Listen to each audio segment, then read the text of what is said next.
Hello students, this is Mufazzal Hussain. আজি আমি কেমিস্ট্ৰি paper 2025 chemical kinetics চ্যাপ্টাৰত অহা যিমানখিনি কোশ্চেন আছে আলোচনা কৰিম তাৰে বৰ্ডত দিয়া কোশ্চেনটো হ'ল বাৰু the half life period of a certain reaction A to P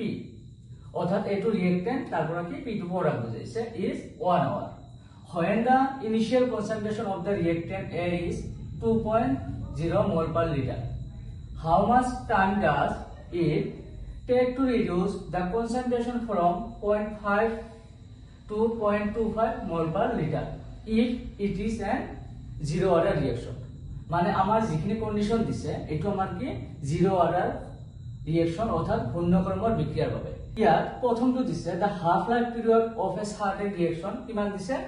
1 hours অর্থাৎ আমার পূর্ণক্রমর বাবে টি হাফ দিছে কিমান 1 hour. Second আমার কন্ডিশন দিছে যেটো হাফ লাইফ 1 hour দিছে এটোর আমার কনসেন্ট্রেশন কিমান দিছে আমার এয়ার কনসেন্ট্রেশন দিছে 2.0 মোল পার লিটার সো ইয়ার পৰা প্ৰথমতে আমি রেট কনস্ট্যান্ট কে ভ্যালুটো উলাইলো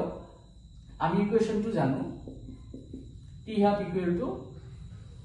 ইনিশিয়াল কনসেন্ট্রেশন আমি a নোটে বহাইলো ডিভাইড বাই টুয়াইস k ইয়ার যেটো ইনিশিয়াল কনসেন্ট্রেশন আমি r নোটে বহাব পাৰো বা আমি স্মল এ এটো আমি টাৰ্ম ইউজ কৰিব পাৰো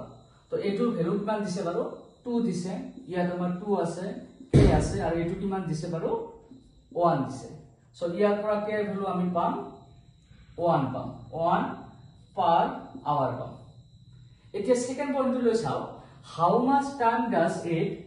take to reduce concentration from 0.5 to 2.5 যদি আমাৰ কনসেন্ট্ৰেশন 0.5 এৰ পৰা 0.25 লৈ হয় তেনলে কিমান সময়ৰ আমাৰ প্ৰয়োজন হ'ব সো আমি লিখিব পাৰি ইয়াত ইনিশিয়াল কনসেন্ট্ৰেশন r নট ধৰিব পাৰি 0.50 এন্ড ফাইনাল কনসেন্ট্ৰেশন আমি ধৰিব পাৰি 0.25 তো আমি পূর্ণক্রম বা জিরো অর্ডারের কারণে যেটো রেট ইকুয়েশন আছে ইন্টিগ্রেট তো এইটো আমি লিখিলো কি আছিল আমাৰ t equal to initial concentration minus final concentration by k আছে এতিয়া আমাৰ যেটো k ভ্যালু আছে আমি ইয়াৰ পৰা পাইছো ফাৰ্স্ট ইকুয়েশনৰ পৰা পাইছো তো আমি কিমান টাইম লাগিব আমি উলাব সহজে পাৰিম r নট কিমান আছে 0.50 এইটো আছে 0.25 ডিভাইড বাই কিমান আমাৰ 1 আছে সো আমি সহজে এইটো 0.5 এৰ পৰা 0.25 গলে কিমান হ'ব 0.25 যেহেতু ইউনিটটো আমাৰ আৱাৰ্ছত আছে আমি আৱাৰ্স লিখিলো তো এইটো आंसर আমাৰ কিমান হ'ল বাৰু কিমান টাইম লাগে হাউ মাচ টাইম 0.25 আৱাৰ্স আমি এইটো মিনিট লৈ কনভাৰ্ট কৰিব পাৰি বা সেকেন্ড লৈও কনভাৰ্ট কৰিব পাৰি তো আমাৰ প্ৰয়োজন নাই বাৰু আৱাৰ্সত কৈছে আমি আৱাৰ্সতে आंसरটো ৰাখিলো আৰ এইটোৰ কাৰণে তোমালোকে মাৰ্ক পাবা বাৰু 3 মাৰ্ক যেটো 2025 ত আহিছে যিসকলে লিখিছে বাৰু ইহতে পাব আৰু তোমালোকে ভালকে চাবা এবাৰ এক্সামৰ কাৰণে যে এজেটিস যদিও নাহে